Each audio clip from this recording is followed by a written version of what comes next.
सिद्धू तो बाद चौधरी ते भी गाज डिगण का खतरा। देखो क्या जा रहा वा कि हरीश चौधरी ਨੂੰ ਵੀ ਲਾਂਭੇ ਕੀਤਾ ਜਾਏਗਾ ਤੇ ਇਹ ਹੋਣਾ ਵੀ ਚਾਹੀਦਾ। ਦੇਖੋ ਨਵਜੋਤ ਸਿੰਘ ਸਿੱਧੂ ਪ੍ਰਧਾਨਗੀ ਛੱਡ ਕੇ ਪਾਸੇ ਹੋ ਗਿਆ ਤੇ ਲੋਕ ਬੜੇ ਮਜ਼ਾਕੀਆ ਅੰਦਾਜ਼ ਨਾਲ ਲੈਂਦੇ ਨੇ ਇਹਨਾਂ ਚੀਜ਼ਾਂ ਨੂੰ। ਔਰ ਮੈਂ ਕਹੂੰਗਾ ਕਿ ਉਹ ਨਾ ਘੋਚਰੀ ਵੀ ਬੜੇ ਹੁੰਦੇ ਆ, ਕੋਈ ਨਾ ਕੋਈ ਘੁੰਤਰ ਕੱਢ ਹੀ ਲੈਂਦੇ ਆ ਘੁੰਤਰੀ ਲੋਕ।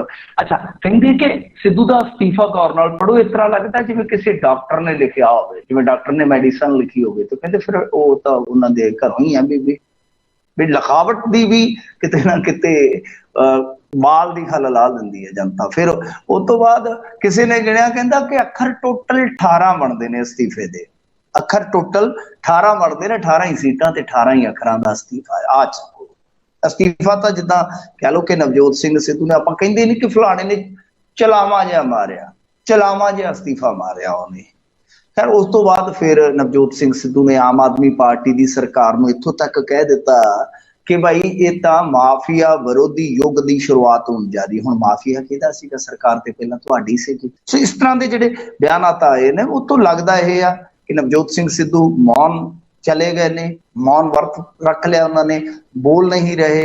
ਕਾਂਗਰਸ ਦੀ ਕਾਰਗੁਜ਼ਾਰੀ ਤੇ ਖੁੱਲ ਕੇ ਉਹਨਾਂ ਨੇ ਕੋਈ ਜ਼ਿੰਮੇਵਾਰੀ ਵੀ ਨਹੀਂ ਲਈ। ਇਸ ਤਰ੍ਹਾਂ ਜੇ ਦੇਖੀਏ ਤਾਂ ਇਹਨਾਂ ਦਾ ਆਪਸ ਦੇ ਵਿੱਚ ਖੱਖੜ-ਖਈਆ ਪਿਆ। ਪਰ ਹੁਣ ਖਬਰਾਂ ਇਹ ਆ ਰਹੀਆਂ ਨੇ ਕਿ ਕਾਂਗਰਸ ਦੀ ਹਾਈ ਕਮਾਨ, ਜਿਹੜੇ ਪੰਜਾਬ ਮਾਮਲਿਆਂ ਦੇ ਇੰਚਾਰਜ ਸਨ, ਬੇਸਿਕਲੀ ਉਹ ਰਾਜਸਥਾਨ ਤੋਂ ਹੈ, ਚੌਧਰੀ ਹਰੀਸ਼, ਤਾਂ ਉਹਨਾਂ ਨੂੰ ਵੀ ਫਾਰਗ ਕਰਨ ਦਾ ਇਹਨਾਂ ਨੇ ਮਨ ਬਣਾ ਲਿਆ। ਭਾਈ ਹੁਣ ਇੱਥੇ ਰਹਿ ਕੀ ਗਿਆ?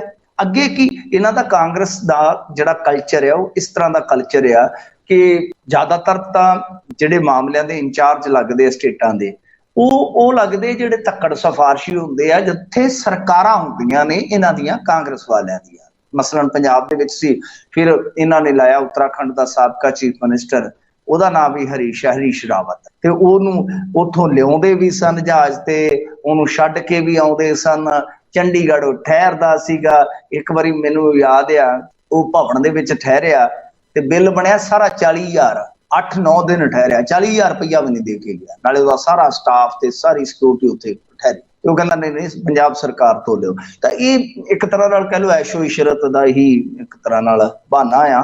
ਖੈਰ, ਇਹਨਾਂ ਨੇ ਪੰਜਾਬ ਮਾਮਲਿਆਂ ਦੇ ਇੰਚਾਰਜ ਨੂੰ ਲਾਂਭੇ ਕਰਨ ਦਾ ਜਿਹੜਾ ਇਹ ਫੈਸਲਾ ਲਿਆ, ਮੇਰੇ ਖਿਆਲ ਦੇ ਨਾਲ ਉਹ ਲੈਣਾ ਵੀ ਚਾਹੀਦਾ। ਔਰ ਕਿਉਂ ਇਸ ਤਰ੍ਹਾਂ ਦੀਆਂ ਗੱਲਾਂ ਨੂੰ ਨੋਟਿਸ ਨਹੀਂ ਕੀਤਾ ਗਿਆ, ਜਿਨ੍ਹਾਂ ਗੱਲਾਂ ਦਾ ਇਸ਼ਾਰਾ ਲੰਬੇ ਸਮੇਂ ਤੋਂ ਮਿਲ ਰਿਹਾ ਸੀ? ਇਹਨਾਂ ਦੇ ਆਪਣੇ ਬੰਦਿਆਂ ਨੇ ਡਾਇਰੈਕਟਲੀ ਇਨਡਾਇਰੈਕਟਲੀ ਇਹ ਦੋਸ਼ ਲਾਏ ਨੇ ਕਿ ਭਾਈ ਜਿਹੜੀਆਂ ਟਿਕਟਾਂ ਦੀ ਵੰਡ ਸਹੀ ਨਹੀਂ ਹੋਈ। ਇੱਥੋਂ ਤੱਕ ਕਿ ਸ਼ਮਸ਼ੇਰ ਸਿੰਘ ਦੁੱਲੋ ਜਾਂ ਇੱਕ ਦੋ ਹੋਰ ਵੱਡੇ ਲੀਡਰ ਆ, ਜਿਹੜੇ ਜਸਵੀਰ ਡਿੰਪਾ ਨੇ ਤੇ ਬਾੜਮੇਰ ਦਾ ਠੱਗ ਤੱਕ ਕਹਿ ਦਿੱਤਾ। ਔਰ ਉਹਨੇ ਪਹਿਲਾਂ ਹੀ ਕਹਿ ਦਿੱਤਾ ਸੀਗਾ ਕਿ ਤੁਸੀਂ ਕਾਂਸੇ ਦੇ ਮੈਡਲ ਤੇ ਆਓਗੇ, ਮਤਲਬ ਕਿ ਤੀਜੇ ਨੰਬਰ ਤੇ ਆਓਗੇ। ਪਰ ਥੋੜੀ ਜਿਹੀ ਭਵਿੱਖਬਾਣੀ ਗਲਤ ਹੋ ਗਈ, ਉਹ ਸਿਲਵਰ ਮੈਡਲ ਤੇ ਆ, ਗੋਲਡ ਤਾਂ ਆਮ ਆਦਮੀ ਪਾਰਟੀ ਵਾਲੇ ਲੈ ਗਏ। ਸੋ ਇਹ ਜਿਹੜੇ ਦੋਸ਼ ਆ ਵੀ ਇਕੱਲਾ ਲਾਂਭੇ ਕਰਨ ਦਾ ਕੀ ਤੋਕਿਆ? ਤੁਹਾਡਾ ਲਾਂਭੇ ਕਰਨ ਦਾ ਕੀ ਤੋਕਿਆ? ਪਾਰਟੀ ਪੱਧਰ ਤੇ ਕੋਈ ਇਨਵੈਸਟੀਗੇਸ਼ਨ ਹੋਣੀ ਚਾਹੀਦੀ ਆ, ਕੋਈ ਜਾਂਚ ਪੜਤਾਲ ਹੋਣੀ ਚਾਹੀਦੀ ਆ। ਜੇ ਕੋਈ ਮੋਟੀ ਮਾਇਆ ਇੱਥੋਂ ਕਮਾ ਕੇ ਲੈ ਕੇ ਗਿਆ ਤੇ ਉਹਦੇ ਤੇ ਮੁਕੱਦਮਾ ਹੋਣਾ ਚਾਹੀਦਾ।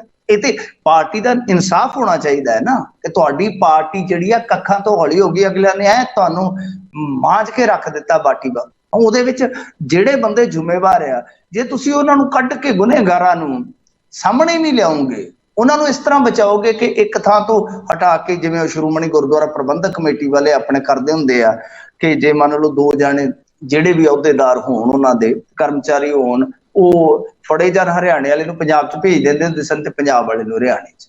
ਆਹੀ ਕੰਮ ਇਹਨਾਂ ਨੇ ਫੜਿਆ ਹੋਇਆ ਕਿ ਇੱਕ ਨੂੰ ਇੰਚਾਰਜ ਨੂੰ ਉਧਰ ਘੱਲ ਦਿੰਦੇ ਆ, ਇੱਕ ਨੂੰ ਉਧਰੋਂ ਘੱਲ ਦਿੰਦੇ ਆ। ਤੇ ਮੇਰਾ ਤਾਂ ਇਹੀ ਮੰਨਣਾ ਹੈ ਕਿ ਬਾਈ ਜੇ ਤੁਸੀਂ ਸੱਚੀਓ ਕੋਈ ਕਾਰਵਾਈ ਕਰਨੀ ਆ ਤੇ ਇਹਨਾਂ ਦੀ ਕੋਈ ਜਾਂਚ ਪੜਤਾਲ ਕਰਵਾਓ, ਕੋਈ ਦੇਖੋ ਜਿਹੜੇ ਬੰਦਿਆਂ ਨੇ ਟਿਕਟਾਂ ਦਾ ਦੋਸ਼ ਲਾਇਆ ਵਾ ਉਹਨਾਂ ਦੀਆਂ ਸਟੇਟਮੈਂਟਾਂ ਲਵੋ। ਜੇ ਸੱਚ ਆ ਤੇ ਇਹਨਾਂ ਤੇ ਤਾਂ ਕ੍ਰਿਮੀਨਲ ਕੇਸ ਦਰਜ ਹੋਣੇ ਚਾਹੀਦੇ ਆ ਕਿ ਇਹ ਤਾਂ ਰਿਸ਼ਵਤ ਲੈ ਰਹੇ ਆ।